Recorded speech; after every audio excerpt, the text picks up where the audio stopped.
Last Sunday, we began a new sermon series looking at different prophets of the Old Testament.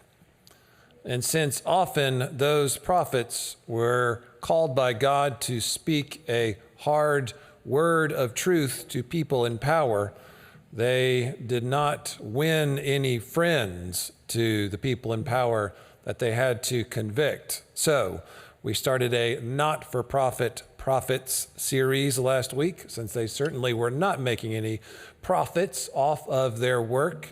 It was hard work, as we will continue seeing today. Today we will start talking about one of, if not the greatest prophet in the Old Testament. It was Elijah. He lived during a rough time in Israel's history, and he had a big job to do, because at this time, Israel had a very bad leader, King Ahab. And in 1 Kings chapter 16, the chapter before the verses I'm about to read, it said that King Ahab did more evil in the eyes of the Lord than any who came before him. He didn't care how he acted, didn't care how bad he was. He was only self-centered, so he did whatever he thought would get him more power.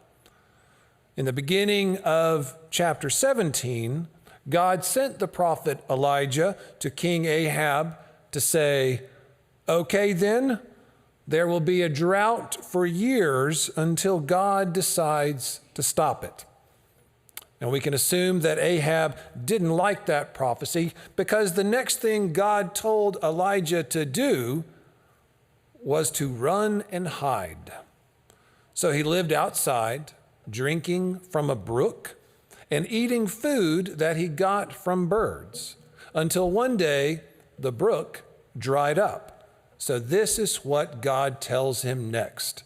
It's a reading from 1 Kings chapter 17, verses 8 through 16.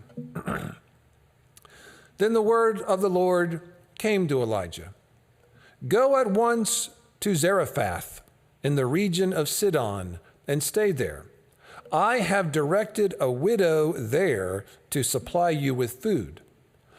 So he went to Zarephath. When he came to the town gate, a widow was there gathering sticks. He called to her and asked, "Would you bring me a little water in a jar so I may have a drink?" As she was going to get it, he called, "And bring me, please, a piece of bread." "As surely as the Lord your God lives," she replied, "I don't have any bread, only a handful of flour in a jar and a little olive oil in a jug. I am gathering a few sticks to take home and make a meal for myself and my son, that we may eat it and die." Elijah said to her, "Don't be afraid. Go home and do as you have said. But first make a small loaf of bread for me from what you have and bring it to me, and then make something for yourself and your son. For this is what the Lord, the God of Israel, says. The jar of flour will not be used up, and the jug of oil will not run dry until the day the Lord sends rain on the land." She went away and did as Elijah had told her. So there was food every day for Elijah and for the woman and her family. For the jar of flour was not used up, and the jug of oil did not run dry, in keeping with the word of the Lord spoken by Elijah. May God bless the reading of this holy word today. Let's think about this widow for a moment. First, she is a woman back in this ancient society, which was completely a patriarchal society, where women didn't really have any rights and were considered more property than anything else. Also, since she is from the region of Sidon, which is right outside Israel's boundaries, she is probably a Gentile, probably not a Jew, so that means she's not in the chosen people group of God in the Old Testament, and she has lost her husband, which would have been the only way to provide for her and her son. So that pretty much is 3 strikes, and you are out of favor with the rest of society at the time. She would have been helpless and lost, unable to do anything. And as we can see in our verses, when they begin, she is hopeless. She's a parent who can no longer feed her child. They are at the bottom of the barrel, and there is nothing left. There is no safety net. There is no welfare program. There is only starvation. Ironically, when Elijah meets her, he asks her for some water and bread. She says that she's going home to prepare a last meal for her and her son before they will die, which is really, really sad. We don't know exactly how old the son in this story is, but he must have been old enough to stay home while his mom went out to gather sticks, so he can't be too young. But later on in the chapter, we see Elijah is able to pick him up and carry him up some stairs, so he can't be too big, maybe between 5 and 10 years old, perhaps, and now facing death. Can you imagine the despair that would have been in that woman's eyes? She has stated what will happen that day, and it is that they both will die. She's lost her husband, run out of food. Now mentally, she is prepared for her and her son's death. So what kind of comfort does Elijah, the great prophet, give her? In verse 13, he basically says, don't worry, just make some bread for me first. Which is an odd thing to say. That could sound really cold-hearted, right? Is Elijah being insensitive here? Does he not care about the woman and her son? He asks her to give something that is literally the only thing she has. It's easy to give stuff when you still have stuff to spare. When you have nothing, that's when it's hard. That's when it's a sacrifice. Like if you are, say, a billionaire, then you can make donations everywhere you want to. You can give out grants and scholarships. It's no big deal. You've got so much money, it doesn't make a difference to you. It's not a sacrifice at all. It still is a nice thing to do, absolutely, but it's not costing you anything since you'll still have millions of dollars left, no big deal.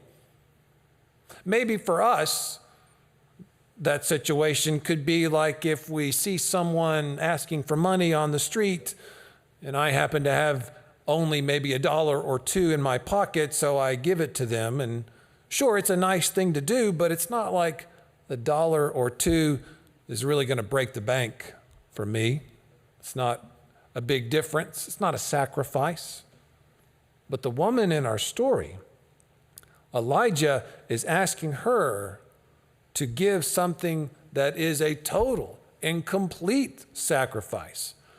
She almost has nothing, and Elijah tells her to give him the almost part. Now, he promises her that God won't let her run out, but how is she supposed to know that for sure? She doesn't know for sure, but she acts on faith anyway. And maybe it's because she's at the end of her rope and there is nothing else that she could do anyway. So why not have hope and listen to this man who could help or who might be crazy? She doesn't know. Now remember, in one of the verses at the beginning of our text, it said that God had already told the woman to give Elijah some food. So at least she's gotten a heads up about what's going to happen. She might not know the details about what Elijah will look like or what his name will be, but she knows to be ready when the moment comes. So when Elijah asks her for food, it must have clued her in, oh, okay, this is the guy that God has sent. And yes, it's a big ask what she's called to do, but Elijah reassures her. Don't be afraid. Do what you can with what you have. The Lord is with you and won't let you run out. And sure enough, she didn't. God didn't let her run out of what she needed, and God won't let you run out either.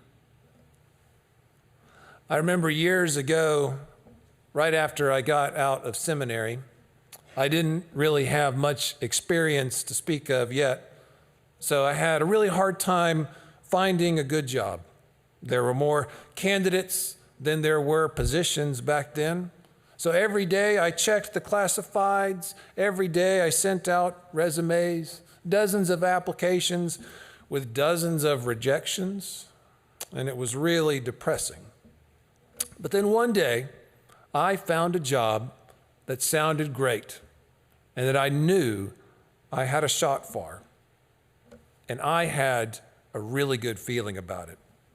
And I knew this is going to be the one. And it's going to be great. And everything is going to change. And you know what? I didn't get that job. Not at all. And I was even more depressed after that. So every day I kept looking and I kept applying. But then one day I woke up and the day felt different. Something felt different about that day. I didn't know what it was, but I thought, today's the day. I don't know what's going to happen, but I'm going to hear some good news today. So I waited by the phone. I watched the mailbox with anticipation. And then, you know what happened? The day ended and nothing happened. That's what happened. And it was even more depressing. And I didn't know if I could take it anymore, but I decided not to give up hope. And I kept looking, hoping that God had something in store for me. And then one day, sure enough, on a day that I didn't think anything special was going to happen, I heard back from the Christian publishing company that I had applied to a few weeks ago. And they wanted to hire me to make Bible study lessons. And it was a great position. And it happened, even though I didn't know if I could keep going. Sometimes you don't know if you can even get through the next day. You think you're completely done. You think you're not able to take it anymore. And then the next day comes and goes, but you still survive and you still keep going. So remember that. Remember that for the next time. Remember that you are stronger than you think you are. That you have access to more strength than you think you do.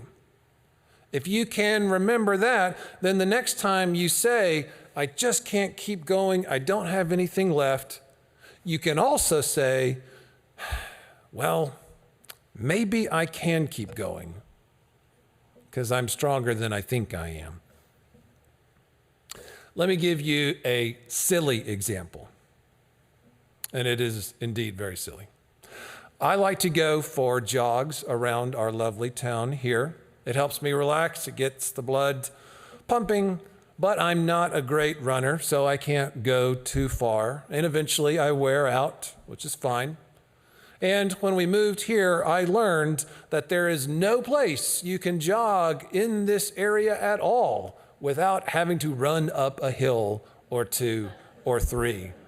And every day I'm reminded running uphill is hard. And I forget, and then the next day I'm reminded running uphill is very hard. So when I am out and about around town, it's getting tough after a little while. I'm starting to wear out. I'm really huffing and puffing up this hill, trying to move my legs. And I think, oh man, I've got nothing left. I'm spent. There is nothing in the tank. I need to just stop, turn around, throw in the towel, and call it a day. But then I see another person come over the top of the hill, and I see that they see me, and immediately a miracle happens inside my body. I'm not huffing and puffing anymore. In fact, I'm running tall and strong, in peak physical condition, no less. Why is that? Because I'm petty and shallow. That's why. And I know they're looking at me. So 1 second, I'm, and then the next,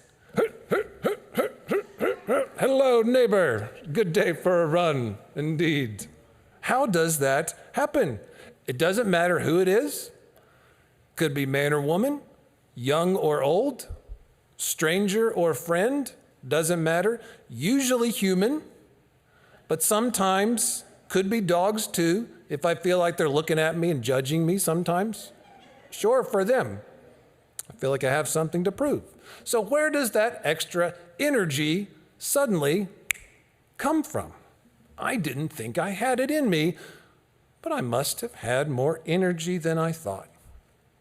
And whether it is physically jogging up a hill or just trying to push through a big hill that has hit your life, remember that you are stronger than you think you are, because you have access to more strength than you think you do. The woman in our story kept scraping the bottom of the barrel, but it never ran out. And that's the message of this story. If you are working with God, you will never run out. Or at least God will sustain you so that you won't run out. By yourself, you would run out of drive, energy, everything eventually if you are on your own. But when you can look outside of yourself or your situation or your bank account, then you can connect with something that is bigger than you. And it's God's Holy Spirit at work in the world. It is ongoing, and it never stops, and it will never run out. And it will help you keep going.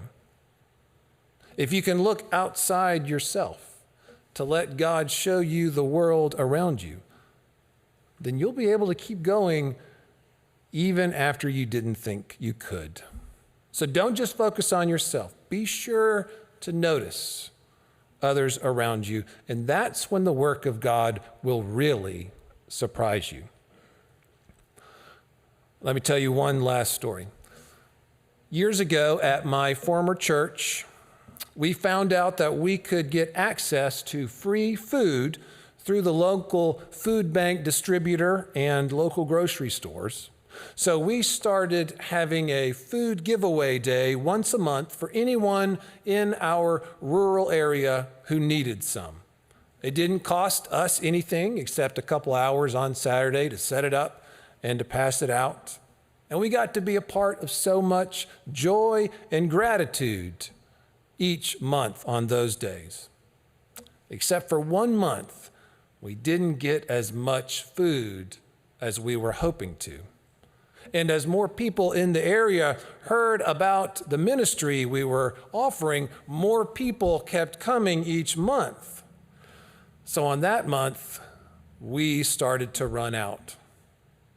We used to bag up everything that we had gotten so that when we opened the doors, everybody could just come in and we could hand them a pre-bagged set of the same thing, so everybody got an equal measure. But that day, as we were giving out the bags, we were about to run out. We only had a couple left, and there was more families coming in, so I started to get worried. The last thing I wanted to do in the whole world was to tell a family who had accepted our invitation to come and get food that we didn't have anything for them. So as we started to give away, like the last 3 bags, down to 2, a woman came into our fellowship hall, and she said that a few months ago, she had lost her job and fallen on hard times, And she had heard about our food ministry and come to a food day and received lots of great food and lots of great love too for her and her family. But now she was doing better. She had gotten a new job, gotten things back on track, and she was doing well. So she wanted to return the favor. Could she bring in from her car 3 boxes of food for the food ministry that day? And I said, yes, absolutely. Let me help you carry them. It was truly incredible. Not just the need, but the timing. In that moment, it felt like a real kind of modern day miracle moment. It was loaves and fishes right there in the form of cornbread and green beans in boxes and cans. So we did not run out that day. I thought we would. Oh, me of little faith. There is so much more available to you than you think. So much more strength and power and guidance and wisdom. So use it. Tap into it. Tap into God's unlimited, holy endurance that will keep you going well past the days you thought you couldn't go any farther. Hold on to hope, even when it doesn't make sense. Hold on to hope.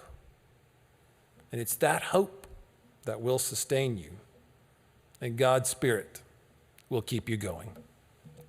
Let us pray. Oh God, there have been many days, and there will be many days, where we don't know if we can take it anymore. We are not strong enough to endure what comes our way, or sometimes the consequences of our decisions. And we truly cannot make it on our own. So remind us, oh God, to let go. Let go of trying to control everything. Let go of trying to get our way. And just let you fill us up with strength and love and wisdom. Let you guide us where we should go and what we should say. And then let us be surprised and overwhelmed by the blessings we receive and we get to be a part of. We will need your help, O God. We are and we will face really hard days with much uncertainty and a lot to be scared of. So we are thankful that you want to be with us every step of the way, carrying us when need be, pointing us in the right direction, even when we don't know where we're going. Let us always give our lives over to you. Amen.